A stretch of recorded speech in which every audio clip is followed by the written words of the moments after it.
नमस्कार साथियों, political science classes के इस ई प्लेटफॉर्म पे पुनः आपका स्वागत है। एक लंबे अंतराल के पश्चात मैं आपसे मुखातिब हूँ और पुनः हम अपने अध्ययन श्रृंखला को शुरू करते हैं और जो बचे हुए टॉपिक्स हैं पॉलिटी के उनको लेंगे और राजनीति विज्ञान की विभिन्न जो शाखाएँ हैं, विभिन्न जो उसके प्रभाग हैं या विभिन्न उसकी जो ब्रांचेज हैं उनके बारे में हम बारी बारी से अध्ययन करेंगे। और आज की जो लेक्चर श्रृंखला है वो मैं वेस्टर्न जो पॉलिटिकल थिंकर्स हैं वहाँ से शुरू कर रहा हूँ और आज का जो हमारा व्याख्यान रहेगा वो रहेगा प्लेटो के राजनीतिक चिंतन से संबंधित रहेगा। लेकिन हम आज के इस प्रकरण में, आज के इस टॉपिक में या आज के इस व्याख्यान में प्लेटो का राजनीतिक चिंतन नहीं बल्कि प्लेटो का जो प्रारंभिक इतिहास है, यूनान में उसका अभ्युदय है, उसका अध्ययन करेंगे। प्लेटो के राजनीतिक चिंतन को हम आगामी जो लेक्चर हैं उनमें समेटेंगे। आज मैं आपको प्लेटो का जो उद्भव हुआ है यूनान में, उसके उद्भव, उसके जन्म और उसका जो विचार है वो कहाँ कहाँ से कैसे कैसे प्रभावित रहे हैं, इसका विश्लेषण करेंगे। तो शुरू करते हैं आज का व्याख्यान। टॉपिक डाल देता हूँ मैं, प्लेटो का सामान्य परिचय।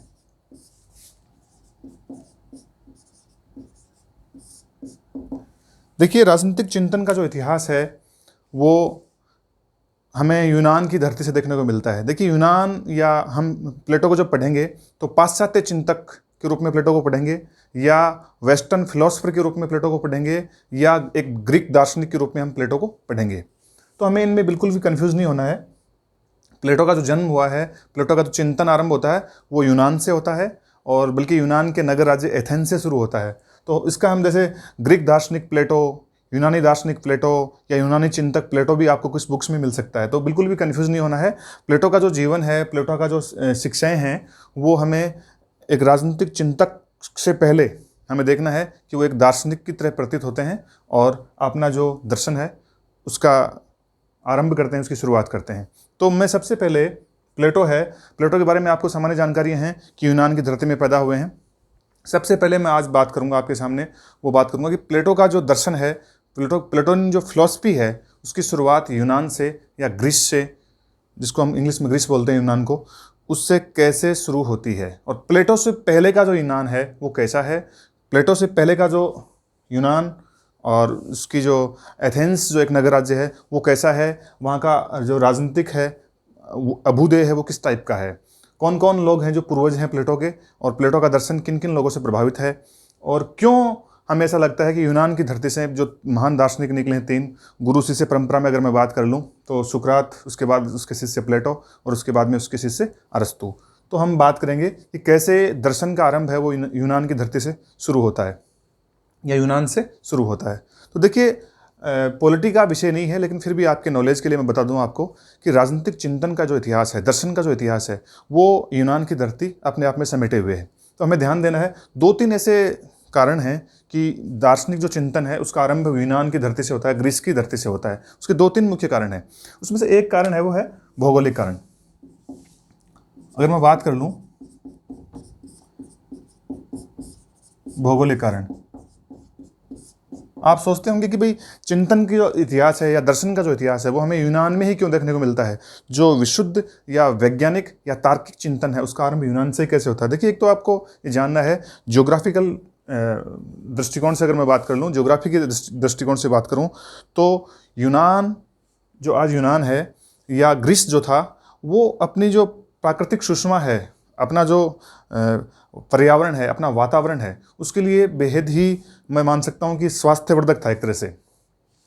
वहाँ पे इस तरह की जो भौगोलिक परिस्थितियाँ थी, इस तरह का मौसम, इस तरह का पर्यावरण और इस तरह की भौगोलिक विशिष्टताएँ उसकी धरती में समाहित थी कि वहाँ पे चिंतन का आरंभ हुआ। देखिए, अगर हम मोटे तौर पर बात कर लें तो चिंतन व्यक्ति कब शुरू करता है, या व्यक्ति अगर आज के दौर की बात कर लूँ तो चिंतन कब शुरू करेगा, जब वो पूरी तरह से तल्लीन हो, मन उसका शांत हो। तो ऐसा माना जाता है कि प्राकृतिक सुषमा के दृष्टिकोण से यूनान या ग्रीस या एथेंस या उसके और जो नगर राज्य हैं वो सारे के सारे समृद्ध थे और चिंतन का आरंभ होने में उसकी जो प्राकृतिक विशिष्टताएं हैं उन्होंने अपना महत्वपूर्ण योगदान दिया है। इस तरह का शांत प्रकृति और ऐसा नेचर था कि लोगों ने या दार्शनिकों ने या शिक्षकों ने या विद्वानों ने समय समय पर उस प्राकृतिक सुषमा में बैठकर जीवन, जगत और समाज, राजनीति, इनके रहस्य को जानने का प्रयास किया, उसके चिंतन को आगे बढ़ाने का प्रयास किया, उसमें चिंतन किया, चिंतन आरंभ किया, हम ये भी मान सकते हैं। एक कारण तो देखो ये था।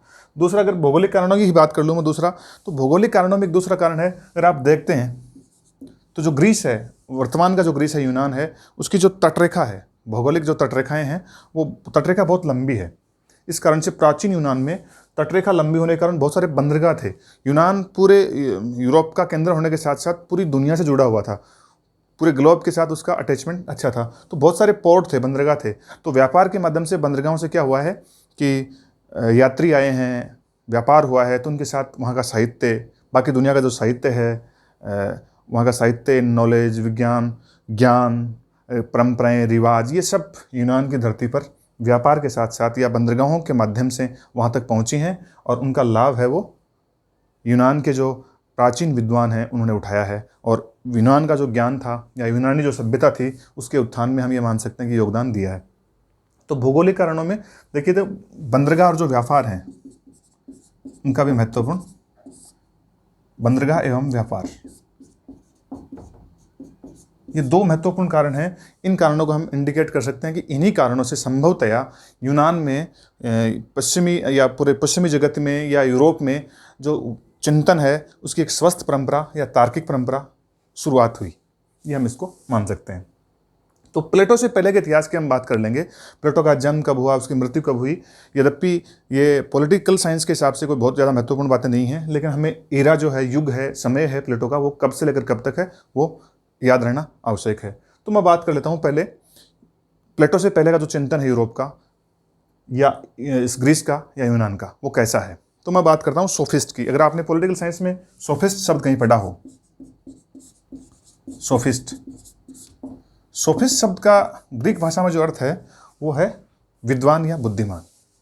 तो प्राचीन यूनान में लगभग मैं बात कर लूँ ईसा पूर्व से 5वीं शताब्दी की बात कर लूँ, अर्थात ईसा पूर्व यानी 500 साल पहले, ईसा के जन्म से या ईसा मसीह के आगमन से 500 वर्ष पूर्व का जो समय था यूनान का, वो कैसा था। तो वहाँ पे सोफिस्ट जो लोग थे उनका वर्चस्व था। सोफिस्ट एक तरह से हम मान सकते हैं कि ज्ञान प्राप्त व्यक्ति थे जो यूनान में जगह जगह पर घूम के और लोगों को शिक्षित किया करते थे, प्रशिक्षित किया करते थे। तो सोफिस्ट एज ए शिक्षक थे, और वो ऐसा मानते हैं कि ईसा के जन्म से 5 शताब्दी पूर्व एथेंस में इकट्ठे हुए, एथेंस में उन लोगों का प्रादुर्भाव हुआ, एथेंस में उनका आगमन बढ़ा, और वो एथेंस वासियों को घर घर जाकर, मैं ये मान सकता हूँ आज के टाइम की बात करें तो ट्यूशन टीचर की भांति घर घर जाकर लोगों को न्याय, तर्क, इस तरह की शिक्षाएं दिया करते थे। तो चूंकि ये लोग बदले में कुछ ज्ञान के बदले में कुछ प्राप्त करते थे उन लोगों से जिनको प्रशिक्षित बनाया करते थे, तो उस तरह के यूनान में उस समय इन सोफिस्टों को विद्या के व्यापारी के नाम से भी जाना जाता था। अगर मैं बात कर लूँ 2-3 सोफिस्टों की जो पॉलिटिकल साइंस में उनका जिक्र रहेगा, प्रोटेगोरस एक है, गॉर्जियस है, थ्रेसिमेक्स हैं, ये सोफिस्ट रहे हैं, प्रमुख सोफिस्ट रहे हैं जिन्होंने ज्ञान को बांटने का प्रयास किया। तो ज्ञान की जो क्रांति ग्रीस में शुरू हुई है उसमें सोफिस्टों का योगदान प्रमुख है। सोफिस्टों के बाद में अगर बात कर लूँ तो प्लेटो का जो गुरु है सुकरात, उसका आगमन होता है। देखिए सुकरात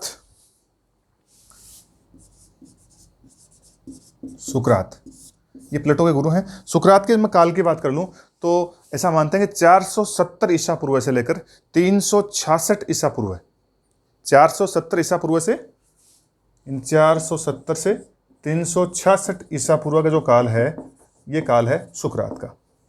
सुकरात एक महान दार्शनिक जिन्होंने प्लेटो को अपना शिष्य बनाया और अपनी जो ज्ञान परंपरा की शुरुआत की थी, जो सोफिस्टों से चली आ रही थी, उसको परिष्कृत बनाया। और प्लेटो के माध्यम से सुकरात ने, यह मान सकते हैं कि सुकरात के संपूर्ण दर्शन को हम प्लेटो के माध्यम से समझ सकते हैं, क्योंकि प्लेटो जो उनके प्रमुख शिष्य थे उन्होंने ही सुकरात की परंपरा को आगे बढ़ाया है। तो ये हमें देखना है। अब मैं बात करूँगा प्लेटो के जीवन की, कि प्लेटो का जन्म कब हुआ और उसका जो पारिवारिक परिवेश था या उसके जन्म हुआ है और उसका समाज, वो परिवेश कैसा था। तो अगर हम बात कर लें प्लेटो के जन्म की, तो 428 ईसा पूर्व है। ऐसा नहीं है कि ये जो तारीख मैं आपको बता रहा हूँ ये इतिहास पुष्ट है, लेकिन ऐसा सभी इतिहासकार सहमत हैं कि लगभग 428 ईसा पूर्व एथेंस में प्लेटो का जन्म हुआ था। 428 ईसा पूर्व एथेंस में जन्म हुआ है। ये हमें लगभग एक ईरा के रूप में याद रखना है, 428 ईसा पूर्व। ऐसा भी मिलता है कि 428 से 347 ईसा पूर्व तक का जो काल रहा है वो प्लेटो का काल रहा है। एथेंस में इनका जन्म हुआ है। इनके पिता का नाम जो था वो अरिस्टोन था, ये हमें ध्यान देना है। अरिस्टोन, पिता एरिस्टोन, पिता का नाम था एरिस्टोन। एरिस्टोन कार्डर वंश का जो अंतिम सम्राट था उसके वंशज थे। जो कार्डरस वंश था जो एथेंस में शासन कर रहा था, उस वंश के अंतिम सम्राट जो था रहा है, उसी के घराने के उसके पिता थे एरिस्टोन। इसकी माता का नाम पेरिकेटियाने था। पेरिकेटियाने एथेंस का एक प्रसिद्ध राजघराना रहा है जो कानून निर्माण में एथेंस के जो शासक हैं उनकी मदद किया करता था। तो एथेंस से ही संबंध रहा है उसकी माता का, पेरिकेटियाने का। लेकिन हमें ध्यान देना है, प्लेटो का जो वास्तविक नाम था वो एरिस्टोक्लिस था। अरिस्टोटल, अरस्तु का नाम है वास्तविक नाम, या उसका हम उच्चारित करते हैं एरिस्टोक्लिज, ये हमें ध्यान देना है वास्तविक नाम। तो प्लेटो का जो वास्तविक नाम है, वास्तविक नाम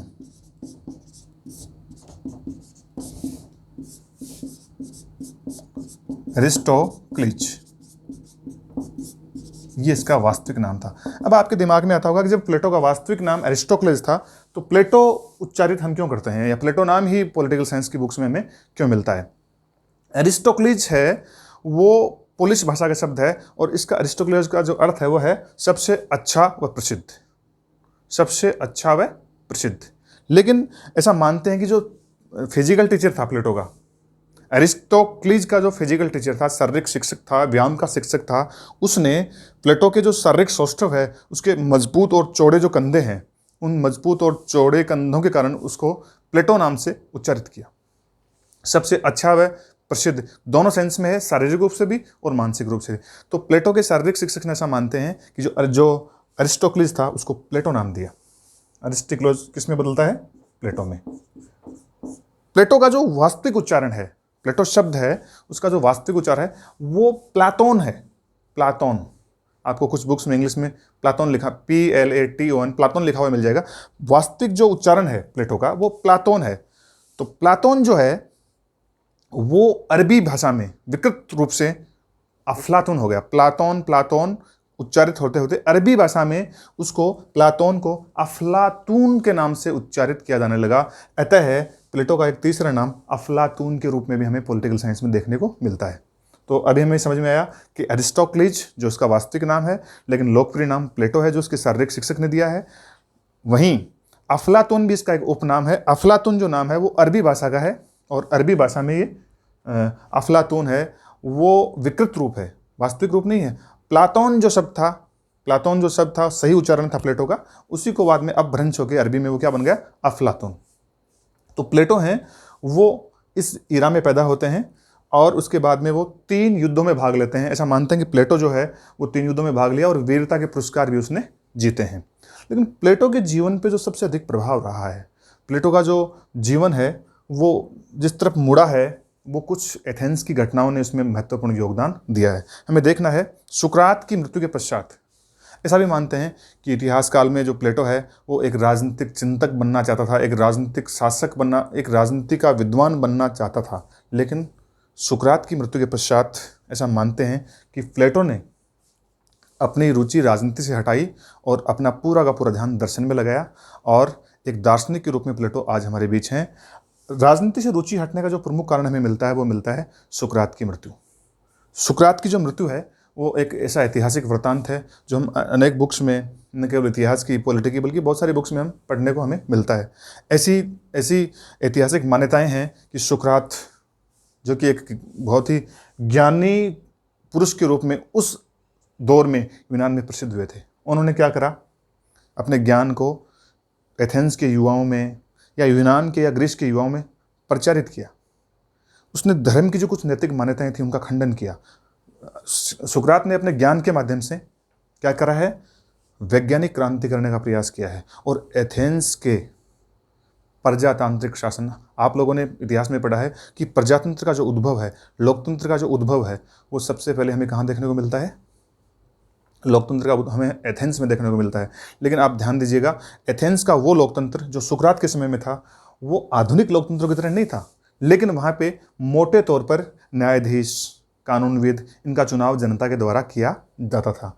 अब प्लेटो के जीवन पर जो प्रभाव पड़ता है वो पड़ता है सुकरात को विष का प्याला पिलाए जाने के पश्चात। ऐसा मानते हैं कि लोकतांत्रिक जो सरकार थी, एथेंस की जो चुनी हुई सरकार थी जनता के द्वारा, उसने क्या करा है? उसने सुकरात को दोषी माना है। एक महाभियोग चला है सुकरात पे। सुकरात को अपना ज्ञान, अपना बचाव में बोलने के लिए मौका दिया गया है, और सुकरात की बातें वो लोकतांत्रिक सभाएं, चुनी हुई जो सरकारें थी या जो चुने हुए शासक थे, राजा थे, वो समझ नहीं पाए, और सुकरात को मृत्युदंड की सज़ा दे दी गई। और मृत्युदंड के रूप में उसको विष का प्याला पीने के लिए दिया गया। विष का प्याला पीने के पश्चात सुकरात की मृत्यु हो जाती है। और प्लेटो, जो उसका एक प्रमुख शिष्य है, प्लेटो के मन में विशेष रूप से राजनीति, और राजनीति में मैं बात कर लूँ तो लोकतंत्र के प्रति घृणा उत्पन्न हो जाती है। प्लेटो इस तरह लोकतंत्र का समर्थक नहीं है, खुद स्वयं सुकरात भी लोकतंत्र का समर्थक नहीं था, और उसका जो प्रमुख शिष्य प्लेटो है वो भी लोकतंत्र का समर्थक नहीं है, वो आलोचक हैं, आलोचना करते हैं। लेकिन प्लेटो के जीवन में इस घटना ने अत्यधिक योगदान दिया, या मोड़ने में योगदान दिया, हम ये बोल सकते हैं। प्लेटो जो एक राजनीतिक चिंतक बनना चाह रहा था, वो अब दर्शन की तरफ उन्मुख हो गया है, और उसमें राजनीतिक ज्ञान, इसके प्रति विरक्ति पैदा हो गई है। अब बात कर लेते हैं हम इस घटना के पश्चात, सुकरात को विष का प्याला पिलाए जाने के पश्चात। और सुकरात को देखो, विष का प्याला पिलाए जाने के संबंध में कई दृष्टांत मिलते हैं हम लोगों को इतिहास में। हमने सुना है कि अभियोग चला था सुकरात पे मृत्युदंड दिए जाने से पहले। उस अभियोग के समय सुकरात ने तर्क दिए थे अपने बचाव में, लेकिन उन तर्कों को समझने वाला वहाँ पे कोई नहीं था। अंत में ऐसा भी मानते हैं कि सुकरात के कुछ शिष्यों ने उससे आग्रह किया था कि गुरुजी, हम आपको यहाँ से, ये जो लोकतांत्रिक शासक हैं वो समझ नहीं पाएंगे आपको, हम यहाँ से निकाल देंगे और आपको यहाँ से, इस देश से यहाँ से रवाना कर देंगे। यानी इन षड्यंत्रकारी जो शासक हैं एथेंस के, वहाँ से निकाल सकते हैं आपको, आपका जीवन बचा सकते हैं। लेकिन सुकरात ने इससे इनकार कर दिया। सुकरात ने कहा कि अगर मैं यहाँ से निकल गया तो मेरा शरीर तो जिंदा रह सकता है, लेकिन मेरे विचार मर जाएंगे, और मैं यहाँ पर रहूँगा तो मेरा शरीर मर जाएगा, मेरे विचार जीवित रहेंगे। और वास्तव में यही हुआ। प्लेटो के रूप में सुकरात ने आगामी 100 वर्ष तक या 80-90 वर्षों तक सुकरात का जीवन जिया, या कह सकते हैं कि अपने जो गुरु था, अपने प्रिय गुरु था सुकरात, उसके चिंतन को आगे बढ़ाया। यद्यपि ये भी सही नहीं है कि सुकरात और प्लेटो का चिंतन बिल्कुल एक था, नहीं, उसमें कुछ भिन्नताएं थी। लेकिन सुकरात का जो वास्तविक लक्ष्य था, जो व्यक्ति का जीवन, समाज का जीवन, या व्यक्ति के लक्ष्य, जगत का रहस्य, इन्हीं सभी विषयों पर फोकस किसने किया है? प्लेटो ने किया है। तो ये एक महत्वपूर्ण घटना थी। ऐसा मानते हैं कि इसके बाद प्लेटो वहाँ से एथेंस से निकल गया, और प्लेटो एक स्थान मिलता है निगारा, वहाँ निगारा नामक स्थान पे चले गए, और 12-13 वर्षों तक वहाँ पे निर्वासित के रूप में जीवन जिया। इस दरमियान ऐसा भी मिलता है कि वो मिस्र की यात्रा पे चले गए, मिस्र से भी निकल के कुछ देशों में गए। कुछ इतिहासकार ऐसा मानते हैं कि वो उस दौर में निकल के गंगा के किनारे भारत में भी आए थे। लेकिन ये तय बात है कि अरिस्टोक्लेस या प्लेटो अपने गुरु सुकरात को मृत्युदंड देने के पश्चात वहाँ से निकल गए, और 12 वर्षों के पश्चात वहाँ पे वापस आए। और हमें ध्यान देना है 381 ईसा पूर्व है, तारीख कोई बहुत महत्वपूर्ण नहीं है, लेकिन 381 ईस्वी के आसपास एथेंस में उसने अपनी प्रसिद्ध संस्था, या मैं कह सकता हूँ स्कूल या विश्वविद्यालय या महाविद्यालय, कॉलेज, कुछ भी माने आप, एकेडमी की स्थापना करी। ये ध्यान देने वाली बात है। ACA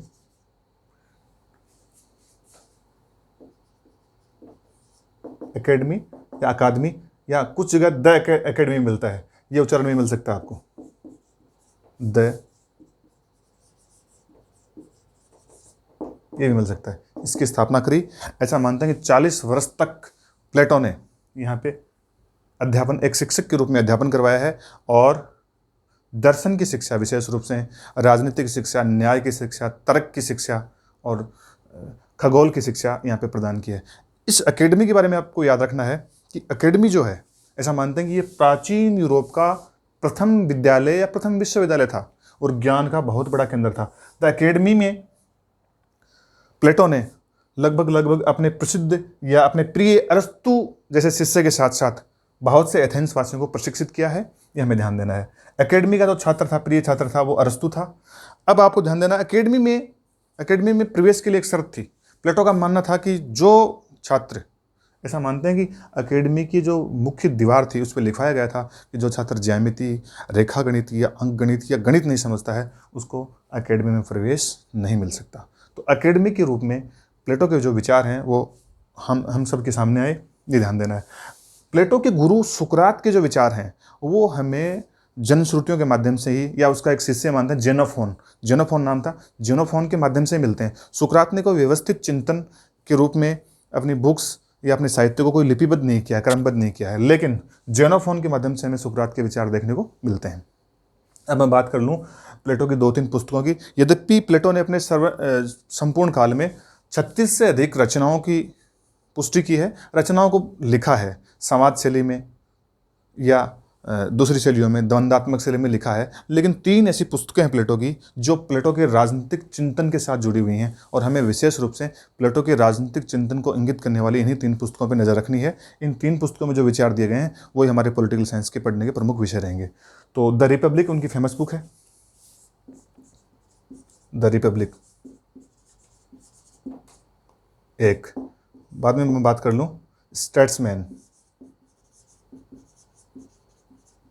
और तीसरी की मैं बात कर लूँ द लॉज। ये 3 पुस्तकें हैं, द रिपब्लिक, स्टैट्समैन और द लॉज। इन्हीं 3 पुस्तकों के माध्यम से प्लेटो का संपूर्ण राजनीतिक चिंतन हमें देखने को मिलता है, या प्लेटो का संपूर्ण राजनीतिक चिंतन इसमें समझ में आता है। तो मैं प्रयास करूंगा कि प्लेटो का जो राजनीतिक चिंतन है जिसका हम अध्ययन करेंगे, वो आगामी जो व्याख्यान होंगे उनमें हम इन तीनों पुस्तकों के दृष्टांत के माध्यम से समझने का प्रयास करेंगे कि किस तरह से न्याय, तर्क, खगोल विद्या या राजनीति के बारे में प्लेटो ने इन पुस्तकों में अपना ज्ञान या अपना चिंतन है वो प्रस्तुत किया है। तो मैं आशा करता हूँ कि आज का जो व्याख्यान था, जिसमें आप प्लेटो की पृष्ठभूमि, प्लेटो की गुरु सुकरात और प्लेटो से पहले का जो सोफिस्ट चित्रण है, यूनान की स्थिति को समझ गए होंगे। अब हम लोग आगामी व्याख्यानों में प्लेटो के चिंतन को शुरू करेंगे, और क्रमबद्ध रूप से हम उसके शिक्षा, न्याय और साम्यवाद संबंधी जो विचार हैं उनको पढ़ेंगे। धन्यवाद।